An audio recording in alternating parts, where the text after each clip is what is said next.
Hello, everyone. I want to speak about a subject today that I glossed over a few days ago, and just kind of speak with a little bit more conviction and just kind of give you my blunt opinion instead of kind of dancing around the subject. I made a video about Manny Pacquiao potentially being the greatest of all time if he were to beat Errol Spence Jr. And I kind of phrased that. I posed it more as a question for the fans, trying to get your viewpoint on that without really giving my own opinion about it too much.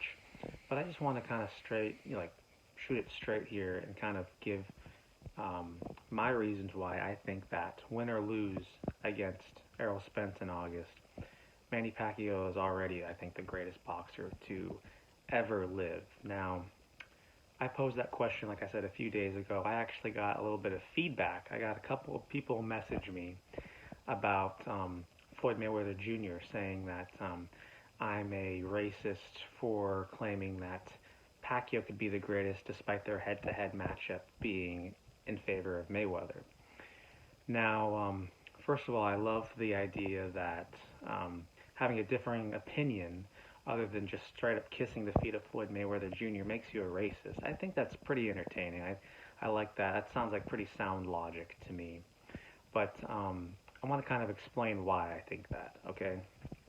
Now, I'm not acknowledging that it didn't happen. I know head to head Floyd Mayweather beat Manny Pacquiao, but you have to look at things, I think, from a greater perspective than that. You can kind of look at things in a vacuum and say, okay, well, on this night, Mayweather beat him and this and that. But there's a bigger picture than that.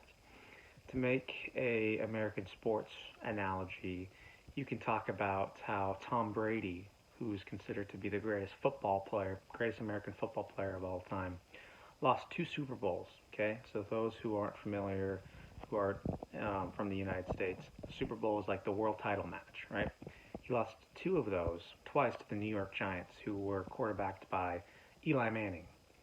Now, that's two head-to-head matchups he lost, fair and square. Does anybody consider Eli Manning to be the greater quarterback of the two? Not anyone with any common sense. And when you look at head-to-head matchups, a lot of times you're forgetting the collective resume, the body of work, the legacy. And I think that far exceeds Floyd Mayweather Jr.'s when you look at the total body of work. Now, I'm going to explain it. Pacquiao had three legendary runs in his career, right?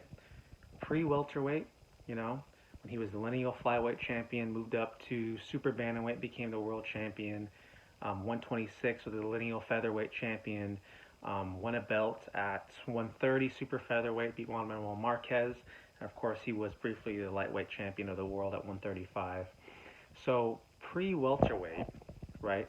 He was already a four-division world champion, had already been a Hall of Famer, had already taken down three, not just great, I'm talking about all-time great Mexican legends: Erik Morales, Marco Antonio Barrera, and Juan Manuel Marquez. Three all-time great, above like a Hall of Fame level. These are like pantheon great, featherweight / lightweights. He took them all down before he even moved up to welterweight.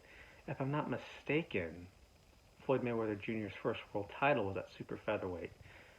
By the time Manny Pacquiao got to super featherweight, he was already a four-division world champion.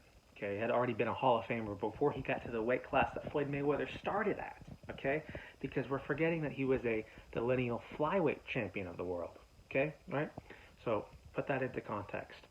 Moves up to welterweight, like I described in my last video. A murderer's row of opponents: De La Hoya, Hatton, Cotto, Clottey, Mosley, Margarito, Marquez, Tim Bradley, right? You're talking about in succession there. And the way that he was able to dispatch those opponents with relative ease is, quite frankly, a run you will never see again. You will never see a fighter run through a laundry list of Hall of Fame names with that much ease, let alone a guy who moved up from the flyweight division to do that, okay? The degree of difficulty here is off the charts, right? In comparison, okay, so You have that Inoue guy, that Japanese guy, nicknamed the Monster, who is that hard-hitting flyweight who I think is moved up now to bantamweight, 118 pounds. About the same size as Manny Pacquiao was when he started his career, right around there. Can you imagine that Inoue guy fighting Errol Spence, the best welterweight today?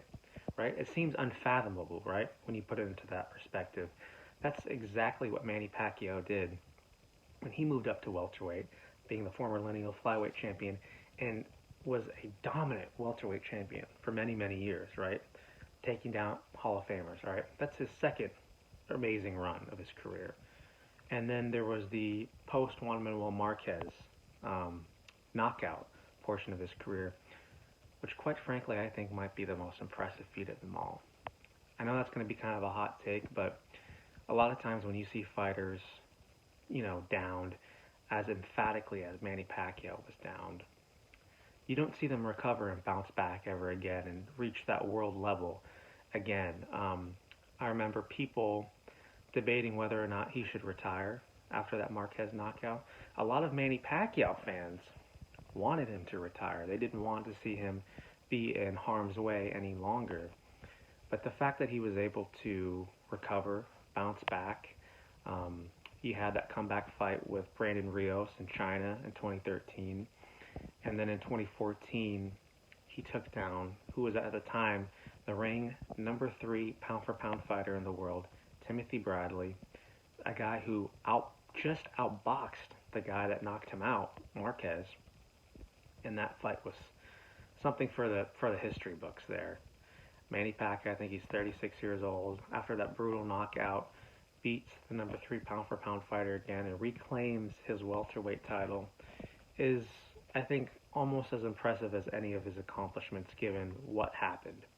And from there, he beat Chris Algieri, who's not a bad fighter, who was an undefeated 140-pound titleist.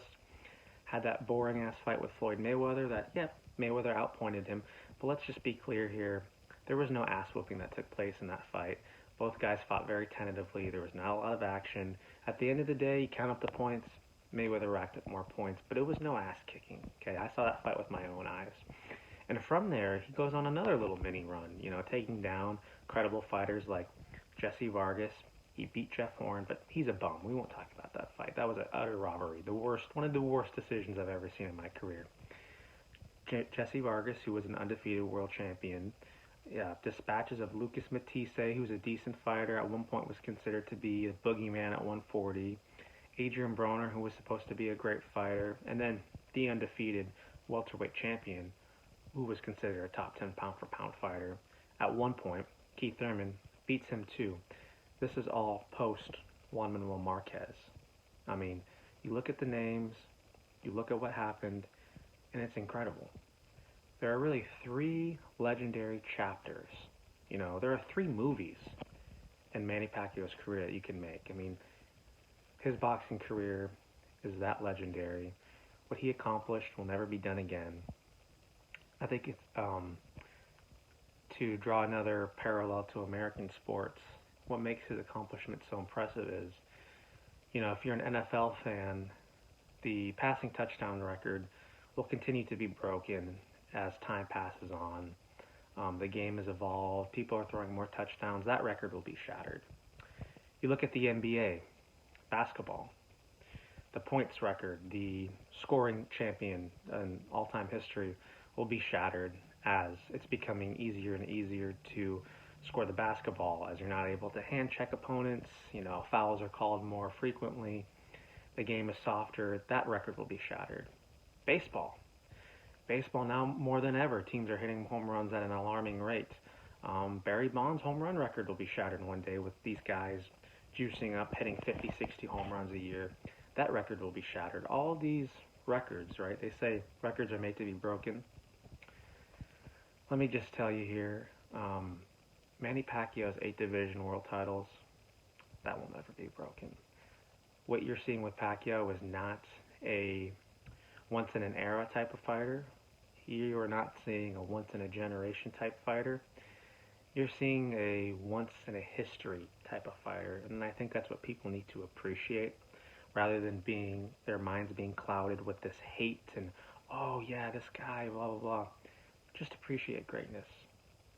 No matter who your favorite fighter is, what your background is, when you look at things objectively, I think it's not too hard to come to the conclusion that Pac-Man's the all-time greatest ever.